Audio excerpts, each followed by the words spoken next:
O sol castigava. O asfalto do Rio de Janeiro fervia, um espelho trêmulo de calor que subia das ruas da Zona Oeste.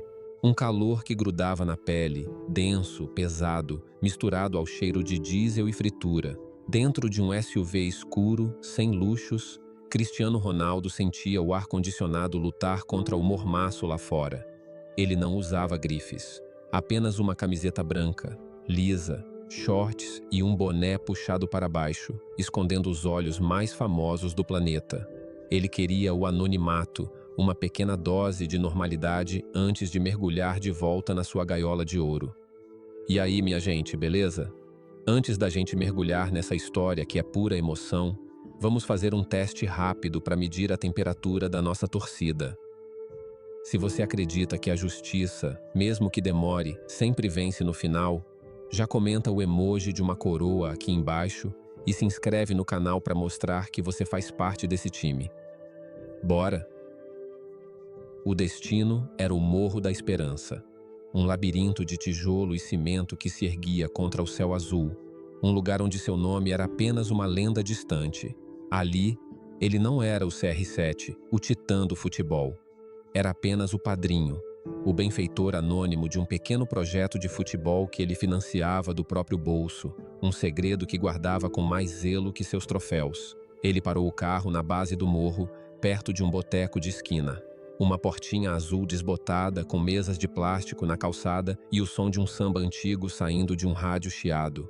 Precisava de água. Ao descer, o bafo quente da rua o atingiu como um soco. Ele entrou.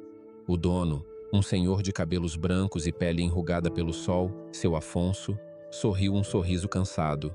Ronaldo pediu uma garrafa de água, sentindo o alívio momentâneo de ser apenas mais um rosto na multidão. Foi quando a normalidade se quebrou. Duas motos barulhentas pararam na porta, o som rasgando a tranquilidade do samba.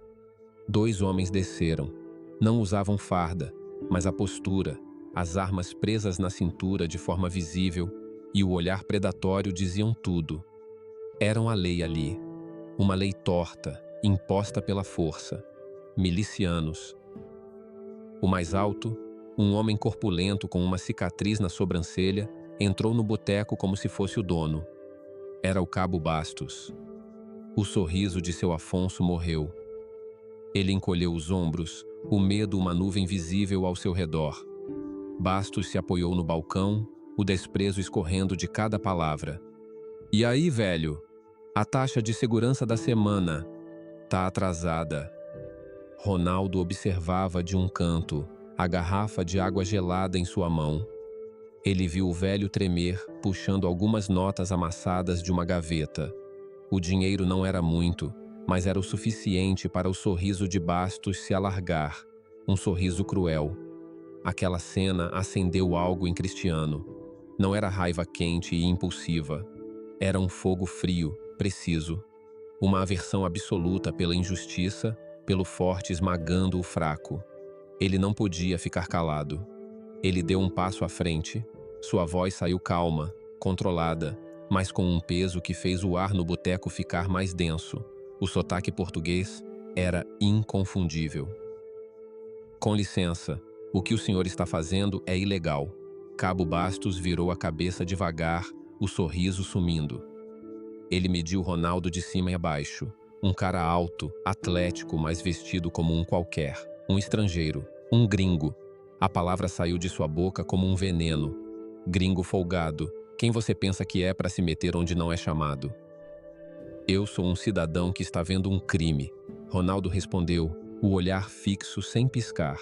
Aquele olhar de foco total que ele tinha antes de bater um pênalti. A audácia foi demais para Bastos. Desafiado na frente de seu território. Por um estrangeiro. Ele precisava reafirmar seu poder. Ele se moveu rápido. Não foi um soco. Foi mais humilhante. Um empurrão violento, com as duas mãos, que jogou Cristiano contra uma prateleira de bebidas. Garrafas tremeram. E para selar a humilhação, Bastos usou o cabo da pistola, que estava em sua mão, e deu um golpe seco e rápido no ombro de Ronaldo. A dor foi aguda, cortante. Uma explosão de fogo que subiu pelo seu pescoço. Ronaldo cambaleou, o ombro latejando, o ar faltando por um instante. O mundo girou. Ele, Cristiano Ronaldo, o atleta cujo corpo valia bilhões, caído e agredido num boteco de esquina no Rio de Janeiro. Isso é para você aprender a cuidar da sua vida, Bastos cuspiu no chão, antes de pegar o dinheiro do balcão. Ele e seu parceiro saíram rindo, subiram nas motos e desapareceram, deixando para trás um silêncio pesado. Do outro lado da rua, escondida atrás de um poste, uma garota observava tudo. Isabela, 18 anos, moradora do morro, estudante de jornalismo com um sonho maior que a comunidade onde vivia. Seu celular estava firme em sua mão. Seus dedos não tremeram quando ela apertou o botão vermelho. Ela tinha gravado tudo: o diálogo, o empurrão, o golpe, o rosto arrogante de Cabo Bastos. Ronaldo se levantou devagar, ignorando a mão que seu Afonso lhe estendia. A dor física no ombro não era nada comparada à fúria gelada que agora tomava conta de cada fibra do seu ser. Ele olhou para fora, na direção onde os milicianos sumiram. Não havia ódio em seus olhos. Havia algo muito pior. Havia clareza, determinação. Aquilo não era mais sobre um velho sendo extorquido. Não era sobre um ombro machucado. Era sobre um sistema podre que permitia que homens como Bastos agissem impunemente. E ele, Cristiano, com todo o seu poder, com todo o seu alcance, tinha acabado de ser arrastado para o centro desse sistema. A guerra tinha sido declarada, e Cabo Bastos não fazia a menor ideia de que tinha acabado de agredir um titã. O penthouse em Barra da Tijuca era outro mundo, um aquário de vidro e silêncio, suspenso sobre o caos da cidade. O ombro de Cristiano latejava, uma dor surda, mas sua mente estava em chamas. Um fogo frio. Ele olhou pela janela panorâmica, vendo o Morro da Esperança à distância, uma ferida de tijolos na paisagem. Ele não sentia apenas a dor da agressão, sentia o insulto. O sistema inteiro o tinha insultado. Eles não agrediram um homem. Eles agrediram a ideia de que alguém podia desafiá-los. Ele pegou o telefone. A primeira ligação não foi para a polícia, nem para a embaixada. Foi para São Paulo. Do outro lado da linha, a voz de Helena Amaral era como o tilintar de gelo num copo de uísque. Cortante, clara, sem emoção. Doutora Helena era a melhor advogada do Brasil, uma mulher que navegava nos corredores do poder com a precisão de um tubarão. Ela ouviu a história em silêncio, sem interrupções. Quando Ronaldo terminou, ela não ofereceu condolências. Ela fez perguntas. Você tem certeza de que ninguém o reconheceu? Qual o nome do boteco? Descreva os homens. Eu quero processá-los, disse Cristiano, a voz baixa, carregada de uma fúria contida. Helena fez uma pausa. Cristiano, ela disse, e pela primeira vez ele sentiu um toque de cautela em sua voz. Isso não é Portugal. O Rio tem suas próprias regras. O que você descreveu não soa como polícia, soa como milícia. Processá-los na justiça comum é como tentar apagar um incêndio com um copo d'água. Eles são o sistema. Então nós quebramos o sistema, ele respondeu sem hesitar. Helena sorriu do outro lado da linha, um sorriso que Ronaldo não podia ver, mas podia sentir. Um sorriso de quem ama um desafio. Certo, mas não com força bruta, com estratégia. Me dê 24 horas. Não fale com ninguém, não faça nada. Ronaldo concordou, mas o destino tinha outros planos. Em algum lugar no Morro da Esperança, o amigo de Isabela, um jovem ansioso por alguns likes, não conseguiu se conter. Ele postou o vídeo que ela lhe enviara em um grupo de WhatsApp do bairro. Em menos de uma hora, o vídeo saltou do grupo para o Twitter. A faísca tinha encontrado um barril de pólvora. O vídeo era curto, granulado, mas brutalmente claro. Um homem alto, obviamente estrangeiro, sendo agredido por um miliciano conhecido na área. O Brasil explodiu. A hashtag #gringo agressor subiu como um foguete. Mas a narrativa não era a que Ronaldo esperava. Quase que instantaneamente, uma contraofensiva começou. Perfis anônimos, bots e até alguns influenciadores digitais começaram a espalhar uma nova versão. Estrangeiro arrogante humilha autoridade local. Cristiano Ronaldo bêbado causa confusão em comunidade. Turista rico acha que pode mandar no Rio. No seu aquário de vidro, Cristiano assistia à sua reputação ser despedaçada. Ele, o atleta mais disciplinado do mundo, acusado de estar bêbado. Ele, que viera para ajudar, pintado como um opressor. Ele ligou para sua equipe de relações públicas em Londres. Pela primeira vez em anos, eles não sabiam o que fazer. O fogo estava fora de controle. Helena ligou de volta, a voz mais dura que antes. Eles são bons, organizados. Isso não é amador. Eles têm uma máquina de propaganda. Nossa estratégia de silêncio acabou. O vídeo vazou. E eles estão controlando a história. O que fazemos? Perguntou Ronaldo, o sentimento de impotência, uma sensação estranha e amarga. Nós mudamos o jogo, disse Helena. Eles querem te pintar como o vilão? Ótimo.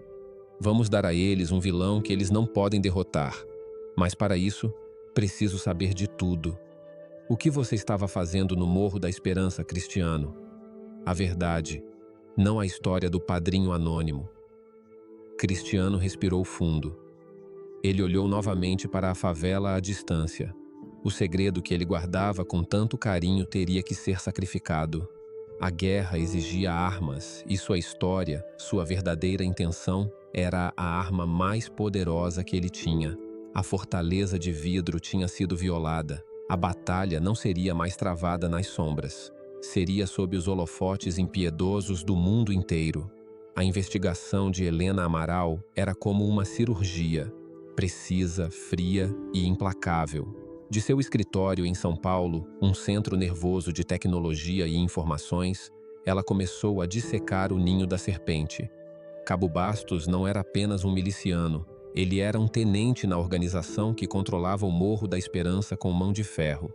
Uma organização que não tinha um nome oficial, mas que todos conheciam pelo nome de seu líder. Uma figura fantasmagórica conhecida apenas como o Comandante. O Comandante era uma lenda e um terror. Ninguém sabia seu nome verdadeiro. Ninguém conhecia seu rosto. Ele operava das sombras, sua influência se estendendo para além da favela, infiltrando-se na polícia local, na política e nos negócios.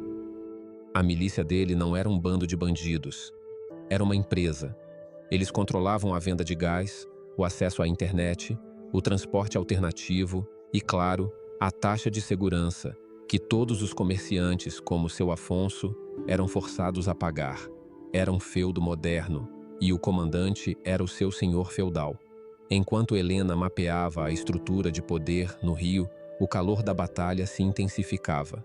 Isabela, a jovem que filmou o vídeo, tornou-se o alvo.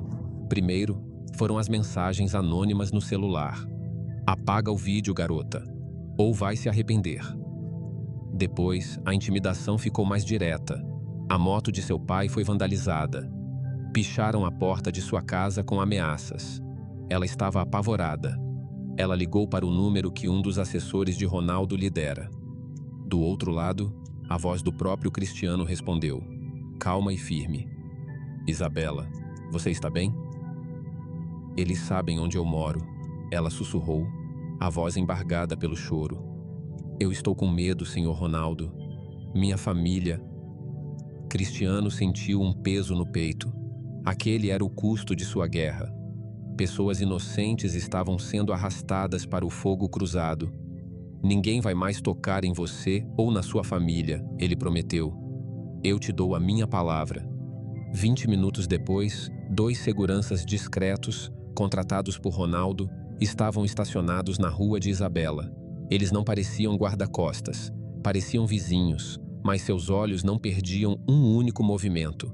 A proteção de Isabela solidificou a decisão de Cristiano.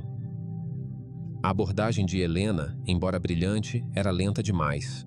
O sistema legal estava contaminado. Tentar usar as leis contra o comandante era como tentar lutar contra a fumaça. Eles precisavam de algo mais drástico. Precisavam atacar o coração do poder da milícia. Helena, ele disse em uma chamada de vídeo, o rosto sério. Eles controlam a comunidade pelo medo e pelo dinheiro, certo? Exato, ela confirmou.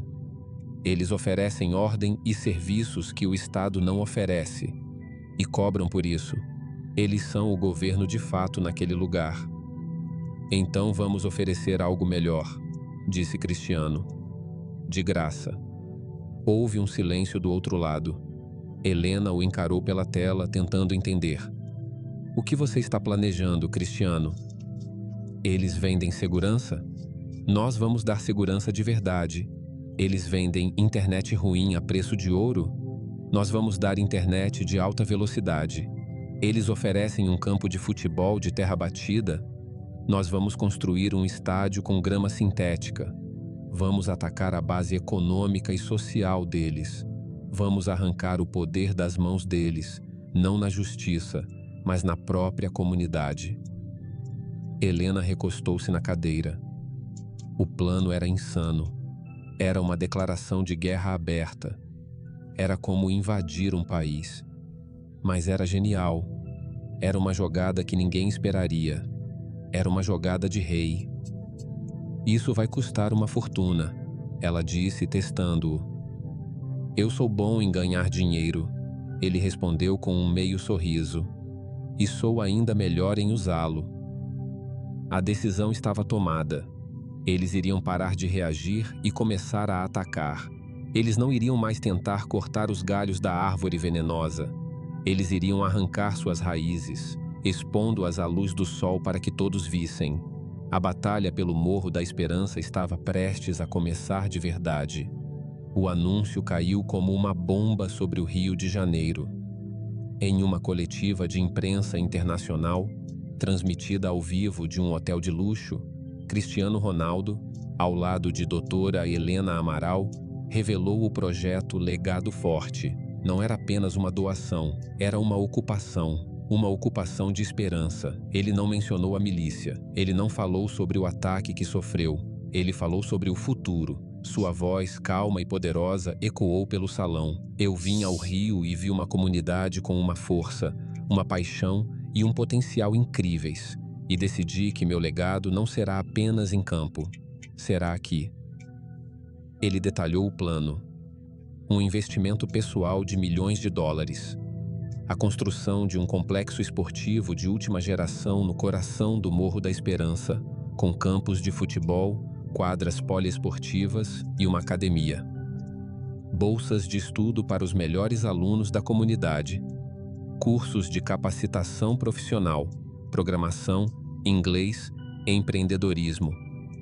E o golpe de mestre.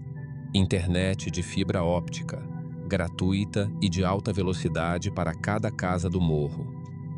E para garantir que tudo isso acontecesse em paz, ele anunciou a contratação de uma empresa de segurança privada de renome internacional, que trabalharia em conjunto com a comunidade para garantir a proteção do projeto e dos moradores. A notícia se espalhou como fogo.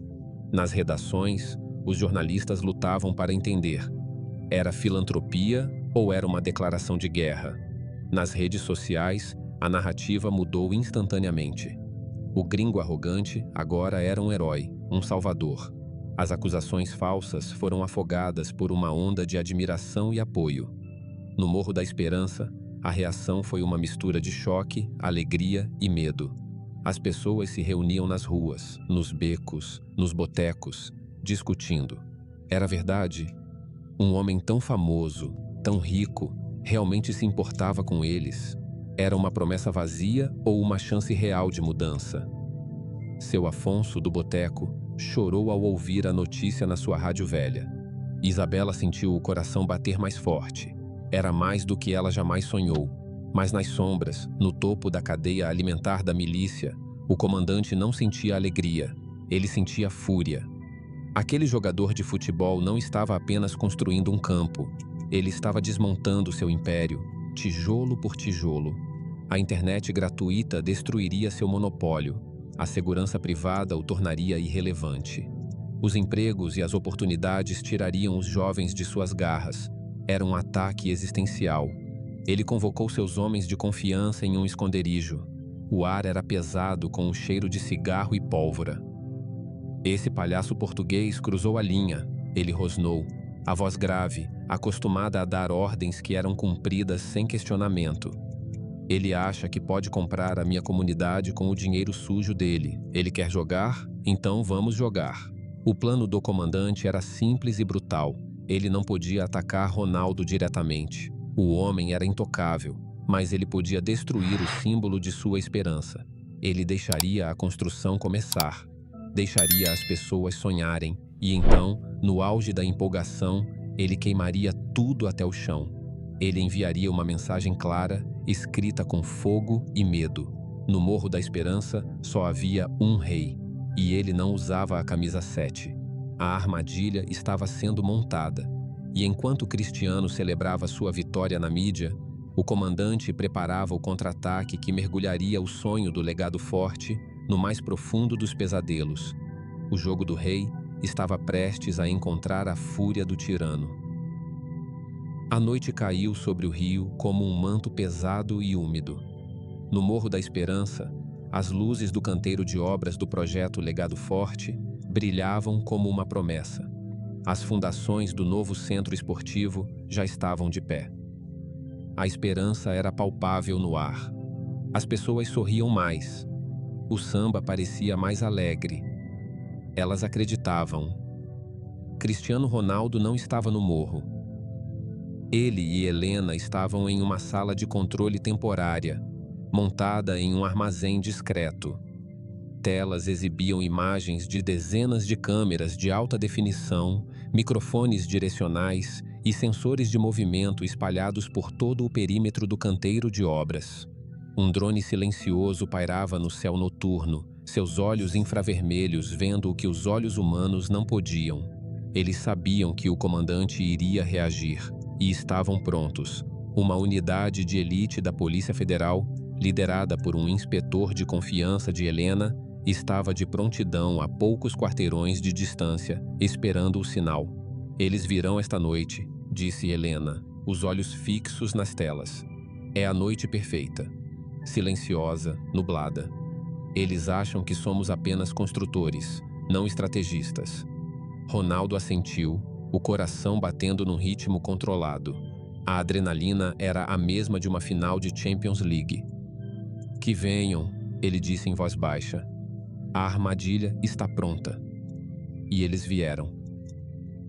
Por volta das 2 da manhã, as telas ganharam vida. Figuras escuras, movendo-se como fantasmas, emergiram das vielas escuras que cercavam o local. Eram mais de 30 homens, todos armados com fuzis e galões de gasolina.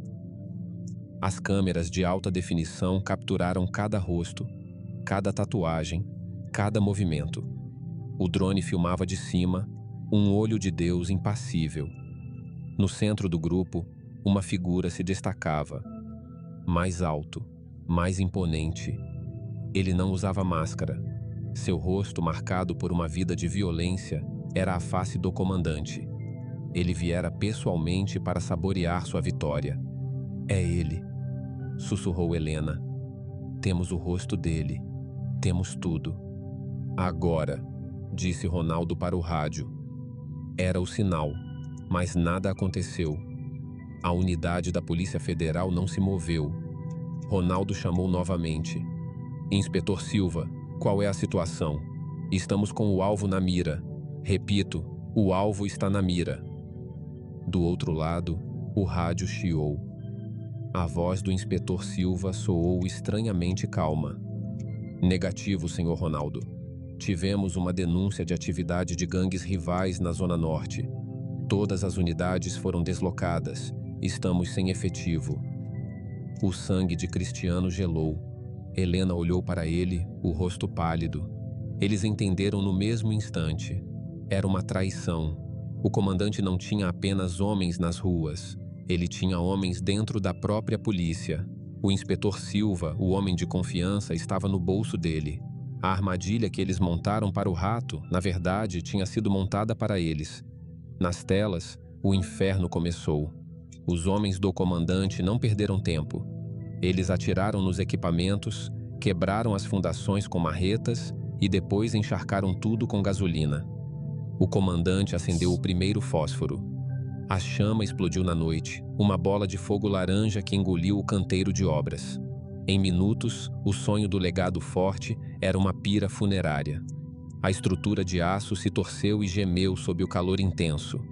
O trabalho de semanas, a esperança de milhares, transformado em cinzas e fumaça. O drone capturou tudo, mas a evidência era inútil.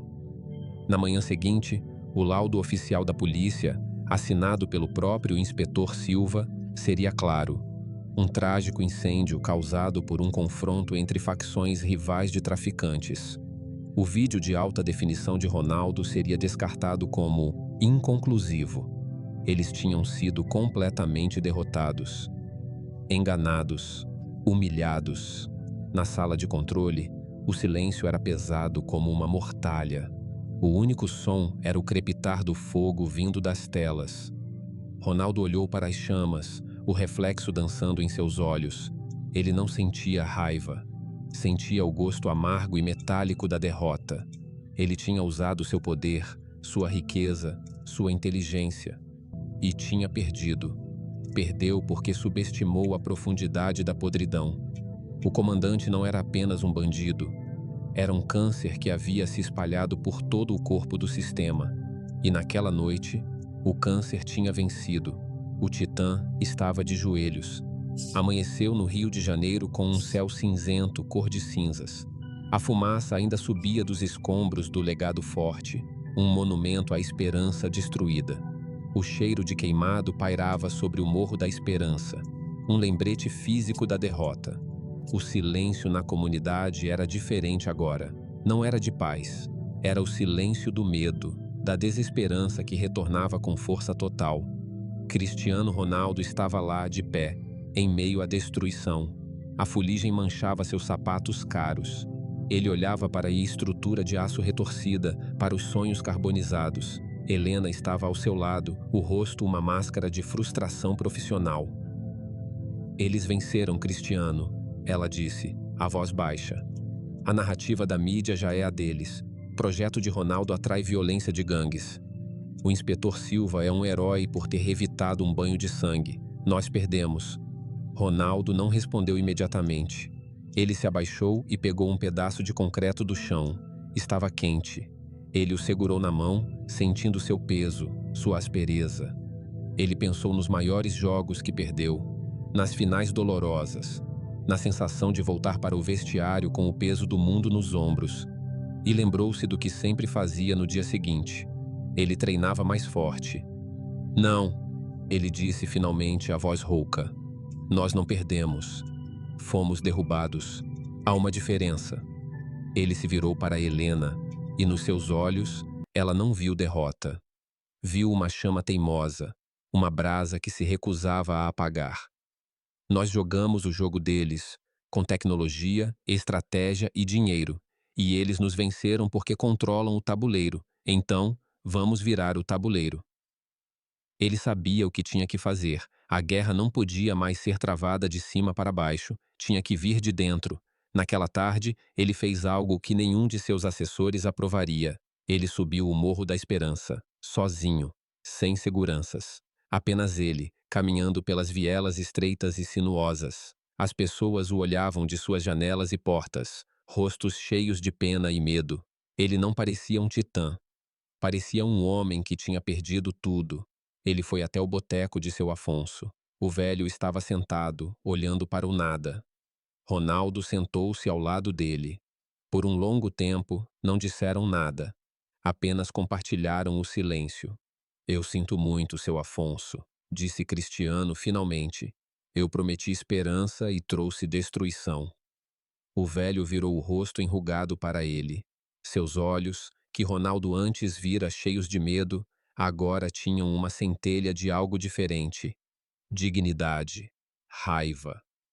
Você não trouxe destruição, meu filho, disse o velho. Você trouxe uma luz, e eles a apagaram porque têm medo do claro. Mas nós vimos. Por um momento, Nós vimos como as coisas poderiam ser. Ele fez uma pausa. Eles podem queimar o aço, mas não podem queimar o que vimos. Aquelas palavras foram a semente. Naquele momento, Ronaldo entendeu. A verdadeira força não estava em seu dinheiro ou em suas câmeras. Estava em pessoas como seu Afonso, como Isabela. Pessoas que viveram uma vida inteira sob a bota da opressão, mas cuja chama interior nunca se apagou completamente. A estratégia mudou.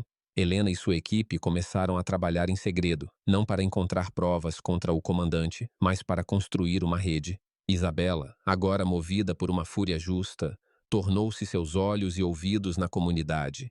Ela não usava mais apenas o celular. Ela conversava, ela ouvia, ela anotava. As donas de casa, os mototaxistas, os pequenos comerciantes, todos tinham uma história. Todos tinham uma peça do quebra-cabeça. A humilhação diária, a extorsão, a violência, separadas, eram apenas reclamações. Juntas, formavam um dossiê irrefutável da tirania.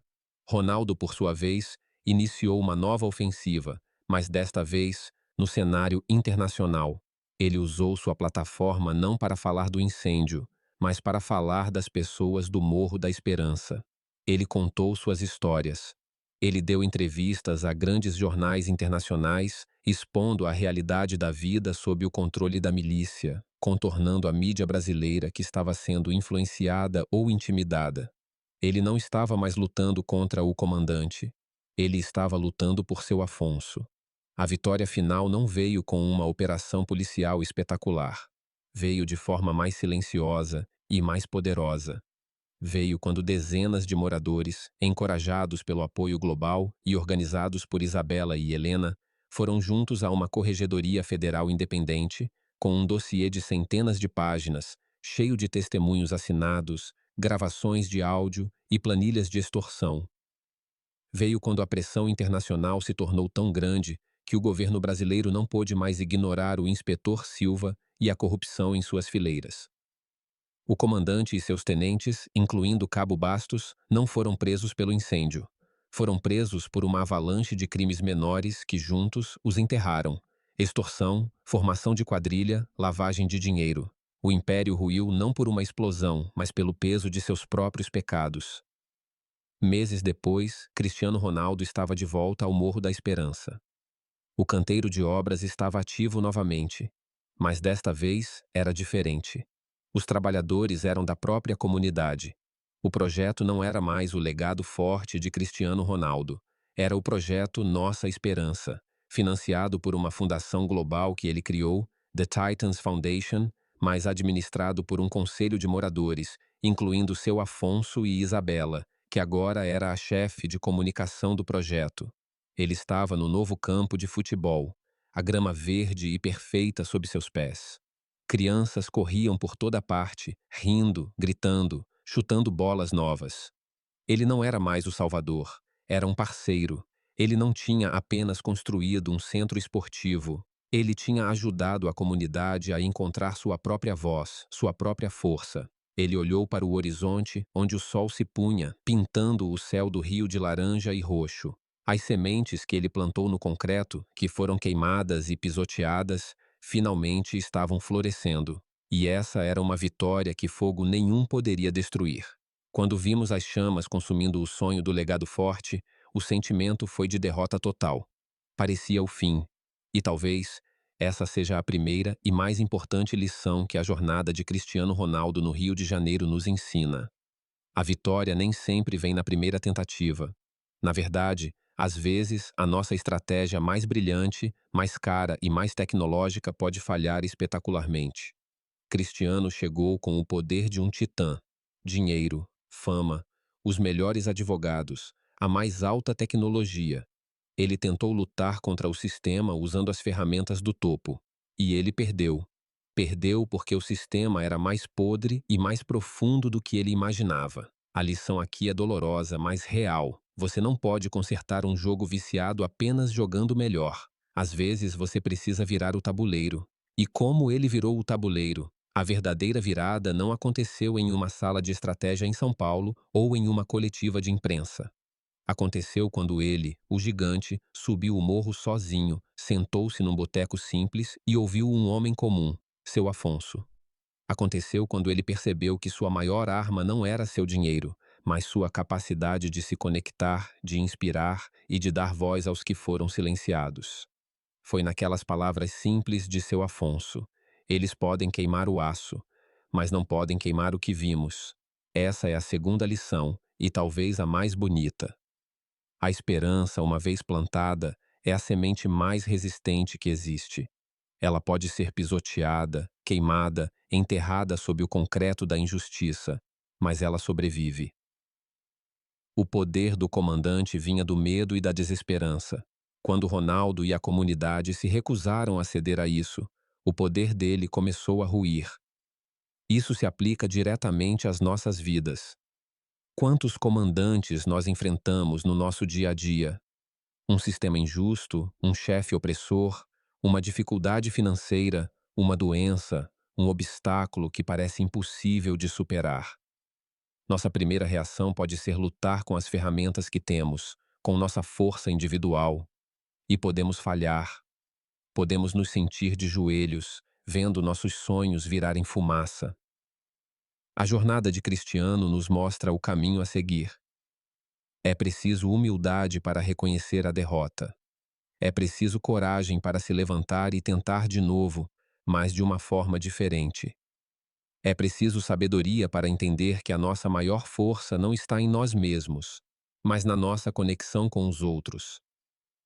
Quando Isabela usou sua câmera, quando seu Afonso usou sua voz, quando os moradores usaram suas histórias, eles se tornaram mais fortes que qualquer milícia. A mudança real, duradoura, não vem de cima para baixo. Ela brota do chão, regada pela coragem coletiva, pela solidariedade e pela teimosia de quem se recusa a desistir. No final, o legado de Cristiano não foi um prédio, mas uma comunidade empoderada. Ele não deu a eles um peixe. Ele os ensinou a pescar, a lutar juntos pela sua própria lagoa. Portanto, quando a vida te derrubar e queimar seus planos, lembre-se desta história. Respire fundo. Encontre o seu Afonso. Ouça.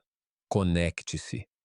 E entenda que você, junto com outros, é uma semente no concreto. E juntos, vocês podem rachar qualquer barreira. E aí, galera? Que jornada, hein? Essa história nos mostra que mesmo nas noites mais escuras, sempre existe um caminho para a aurora. E a força para encontrar esse caminho está em cada um de nós, e principalmente em nós todos juntos. Assim como a voz do seu Afonso e a câmera da Isabela foram cruciais para virar esse jogo, a sua ação agora também é fundamental para que a nossa mensagem vá mais longe. Então, se você se emocionou, se você se inspirou, se você acredita no poder da virada, já sabe o que fazer. Primeiro, deixe o seu like aqui embaixo para eu saber que essa história tocou seu coração. O seu joinha é o nosso primeiro aplauso. Segundo, compartilhe este vídeo nos seus grupos, com seus amigos, com sua família. Vamos fazer essa mensagem de resiliência e coragem coletiva chegar a mais pessoas que precisam ouvi-la. E claro, se você ainda não faz parte da nossa comunidade, inscreva-se no canal e ative o sininho, porque temos muitas outras histórias como essa para contar e você não vai querer perder. Mas o mais importante de tudo, use o espaço dos comentários. Eu quero muito saber a sua opinião. Qual foi a maior lição que você tirou da jornada do Cristiano no Rio? Qual batalha na sua vida essa história te inspirou a continuar lutando? Vamos transformar essa sessão de comentários em um grande boteco do seu Afonso, um lugar de troca, de apoio e de força.